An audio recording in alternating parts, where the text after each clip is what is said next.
வணக்கம். இன்றைக்கி நம்ம பார்க்க போகிற சமையல் ஒரு 2 வகையான கார சட்னி எப்படி செய்யலாங்கிறத பார்க்கலாம். இட்லி, தோசை, ஊத்தப்பம் எல்லாத்துக்கும் நல்லாயிருக்கும். வாங்க எப்படி செய்யலாங்கிறத பார்க்கலாம். ஒரு பேன் எடுத்துக்கலாம். பேன் சூடானதும் அதில் ஒரு 3 டீஸ்பூன் அளவுக்கு எண்ணெய் விட்டுக்கலாம். எண்ணெய் சூடானதும் 1 டேபிள் ஸ்பூன் கடலைப்பருப்பு, 1 டேபிள் ஸ்பூன் உளுந்தம்பருப்பு சேர்த்துக்கலாம். அதோட 1/4 டீஸ்பூன் போல் சீரகம், இது எல்லாமே நல்லா பொரிஞ்சு வரட்டும். இப்போ இதில் காரத்துக்கு தேவையான அளவு வரமிளகாய் சேர்த்துக்கலாம். நான் வந்து 10 வரமிளகாய் சேர்த்துக்கேன். இது வந்து ரொம்ப குட்டி குட்டியாக இருக்கிறதுனால நான் வந்து ஒரு 10 எடுத்துருக்கேன். உங்களோட காரத்துக்கு தகுந்த மாதிரி நீங்கள் சேர்த்துக்கலாம். இது கூடவே ஒரு கொத்து கருவேப்பிலையை சேர்த்துக்கலாம்.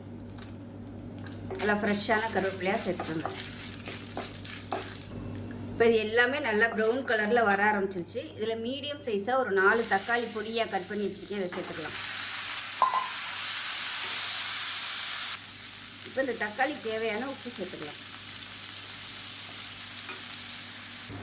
இப்போ பாருங்கள், தக்காளி நல்லா வதங்கிடுச்சு. இப்போ கேஸ் அமர்த்திட்டு ஆற விட்டுட்டு நல்லா அரைச்சிட்டு பார்க்கலாம். இப்போ சட்னி நல்லா நைஸாக அரைச்சாச்சு. ஒரு கிண்ணத்தில் சேர்த்துக்கலாம்.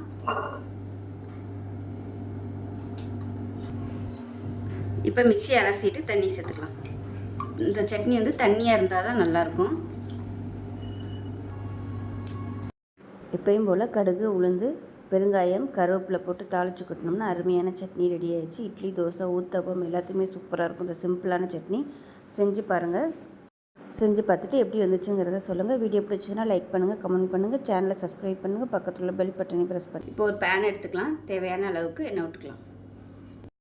இப்போ எண்ணெய் நல்லா சூடாகிடுச்சு. இதில் வந்து ஒரு 10 பல் பூண்டு சேர்த்துக்கலாம்.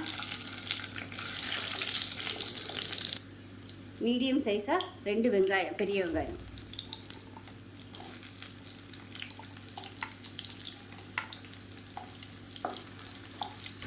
இப்போ இது கூடவே ஒரு 20 வரமிளகாய் சேர்த்துக்கலாம். இது வந்து குட்டியாக இருக்கிறதுனால 20 எடுத்துருக்கேன். உங்கள் காரத்துக்கு தகுந்த மாதிரி நீங்கள் சேர்த்துக்கோங்க. இது எல்லாமே சின்ன சின்ன மிளகாய் தான்.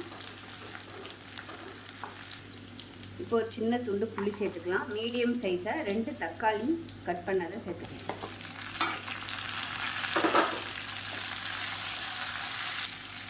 தேவையான அளவுக்கு உப்பு சேர்த்துக்கலாம். இப்போ பாருங்கள், தக்காளி, வெங்காயம் எல்லாமே நல்லா வதங்கிடுச்சு. கேஸ் அமர்த்திடலாம். மிக்ஸி ஜாரில் சேர்த்து ஆறுனதுக்கப்புறமா அரைச்சிக்கலாம். இப்போ நல்லா ஆறிடுச்சு. மிக்ஸி ஜாரில் சேர்த்துட்டேன். கொஞ்சமாக தண்ணி ஊற்றி இப்போ நல்லா நைஸாக அரைச்சி வந்துட்டு பார்க்கலாம். இந்த அளவுக்கு நல்லா நைஸாக அரைச்சாச்சு. இப்போ அதே கடாயில் தேவையான அளவுக்கு எண்ணெய் விட்டுக்கலாம். எண்ணெய் நல்லா சூடாயிடுச்சு. ஒரு டீஸ்பூன் கடுகு, உளுந்து சேர்த்துக்கலாம். கருவேப்பிலை சேர்த்துக்கலாம். பெருங்காயத்தூள் சேர்த்துக்கலாம். நம்ம அரைச்சி வச்சுருந்த இந்த சட்னியை சேர்த்து நல்லா வதக்கி விட்டுக்கலாம். இப்போ எல்லாத்தையும் நல்லா கலந்து விட்டுட்டு நல்லா கொஞ்சம் கொதிக்கட்டும். இப்போ பாருங்கள், இந்த ஓரம்லாம் நல்லா அப்படியே நுரைச்சி வருது பாருங்கள். இந்த ஸ்டேஜில் அமர்த்திடலாம். அவ்வளோதான், அருமையான ஒரு மிளகாய் சட்னி ரெடி ஆயிடுச்சு. இட்லி, தோசை, ஊத்தப்பம், பணியாரம் எல்லாத்துக்குமே சூப்பராக இருக்கும். செஞ்சு பாருங்கள். செஞ்சு பார்த்துட்டு எப்படி இருந்துச்சுங்கிறத சொல்லுங்கள். வீடியோ பிடிச்சுன்னா லைக் பண்ணுங்கள், கமெண்ட் பண்ணுங்கள், சேனலை சப்ஸ்கிரைப் பண்ணுங்கள், பக்கத்தில் உள்ள பெல் பட்டனை ப்ரெஸ் பண்ணுங்கள். நன்றி.